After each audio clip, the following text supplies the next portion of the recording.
Hello friends, and today I'd like to share 5 drawing tips that I've picked up over the past couple of years as I've come back to art and animation. And these tips I've gleaned whilst watching other online artists.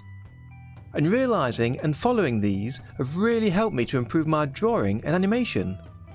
And I know I've still got a long way to go, especially with my character drawing, but by noticing and following these 5 tips I've improved a lot, and I'm much more confident working on and sharing my drawings with you. So I thought I'd also share my tips with you too. And do let me know in the comments if these help you, and if you have any other tips that you'd like to share. And I'll use last week's speed paint of Spongebob to demonstrate each one. Oh, and these tips are about the process of drawing, not the fundamentals of drawing, which is a whole other video. At number 5. So at number 5 I've got use reference. So if you've got a choice, don't draw from your imagination, use a reference. And here you can see me adding references directly into the scene of Tahoma2D. And there's a number of ways to use or include a reference, and I'll cover those in detail next week. But in this drawing I've just dragged the images into Tahoma and then moved and resized them using the animate tool. Now don't be confused, using a reference doesn't mean copying or tracing a picture, although they are valid things to do while studying a subject. And certainly don't try to pass off tracings as your own work. But instead, find a similar image or a character in a similar pose to make sure that you've got your proportions right. And if you're drawing a known character, as I am here, to make sure that you get all of their features in the right place. It's really easy to think that you've drawn exactly the right character until you check it out at the end. But as a test, if you don't think you need reference, try drawing something from memory. A good suggestion is a horse. And then find a photo of a horse and separately draw that by referencing the photo. Then compare your 2 drawings, and I think you'll be surprised at the difference a reference can make. And reference isn't just for the image itself, but also for techniques and inspiration. So you might use a reference with a colour palette that you'd like to emulate in your drawing, or one that has a line style that you like. Or have a number of references of different characters but in the style that you're drawing in. Or different ways to draw a specific body part, like the hands or feet. And this is what I've done here. I've used different references for different parts of Spongebob. So don't be afraid to learn from other artists and use their work as reference. Number 4. At number 4, use guides. And this can be the built-in guidelines on the ruler at the top and left of the viewer, as I did to help draw SpongeBob's belt in a straight line. Or you can use the new guide options available in Tahoma to help you draw evenly spaced lines, or to use the rule of thirds. Or you might want to draw your own guides on a different level and not include that in the final output. And these guides are helpful when aligning parts of the body, or to keep sizes consistent, like the length of your character's arms as they move in an animation, or the position of their features, like their eyes or ears. Or as I do for this drawing, on the actual sketch level I draw extra lines just to mark where parts of the body should align, whether it be his eyelashes or the length of his arms. Number 3. At number 3, don't be afraid to use the eraser. We all make mistakes, so rub them out and start again, especially during the early sketching phase of drawing. The sooner you correct your mistake, the less effort you'll lose with it. And learn the different erase modes in your software. On some levels in OpenToonz and Tahoma2D, you can change the erase strength, which means you can use the eraser to lighten the lines. Useful when you're planning to overdraw them to make a more clear line.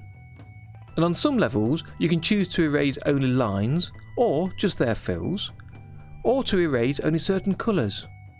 And you can change the erase style, so that instead of rubbing back and forth to erase, as you do with a traditional eraser, instead you can draw around an object to erase it, which can be a quicker way to erase.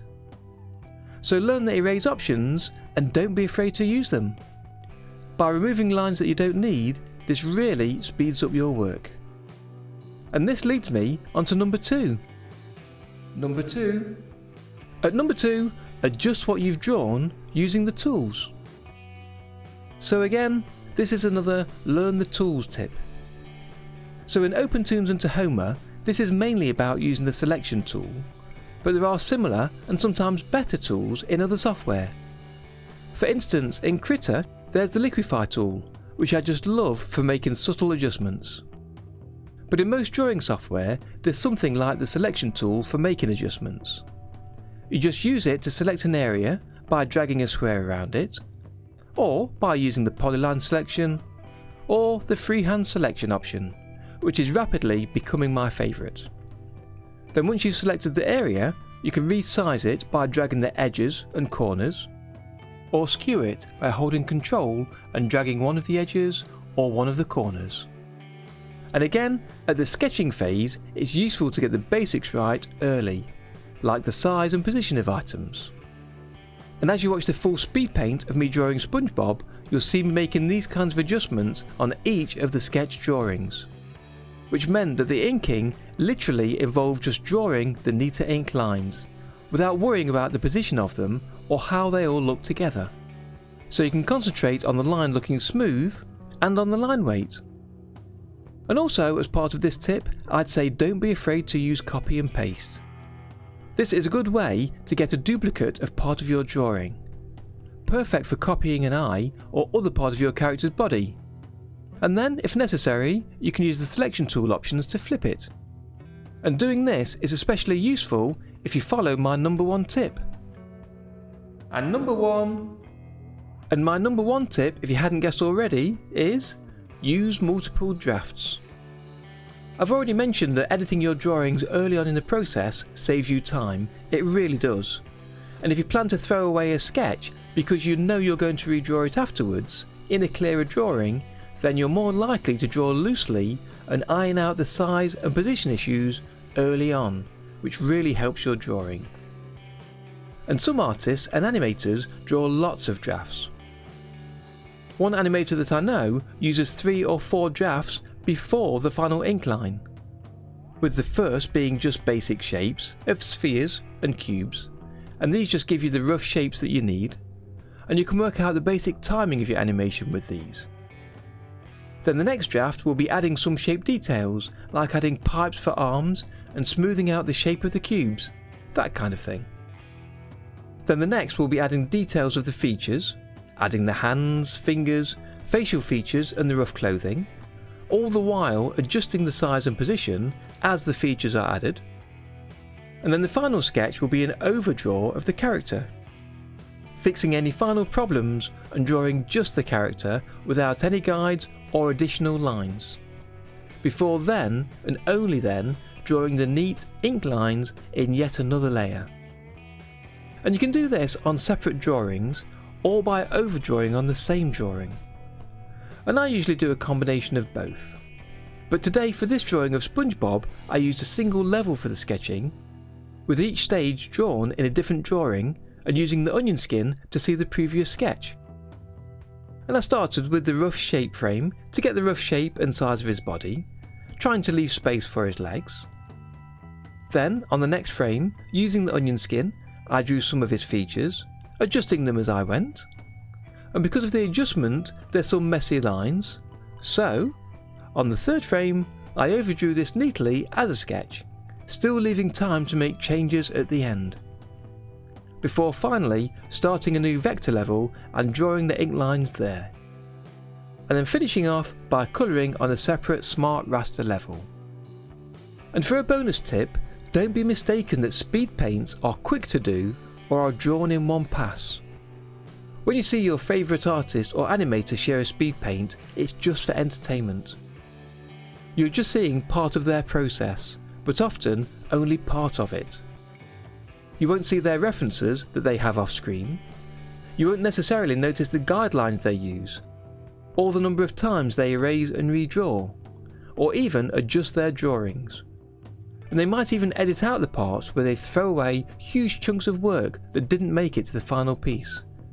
So you're only seeing a small window into their process. drawing a single picture or a short animation takes time. You might even be surprised at the time they take to draw each individual line.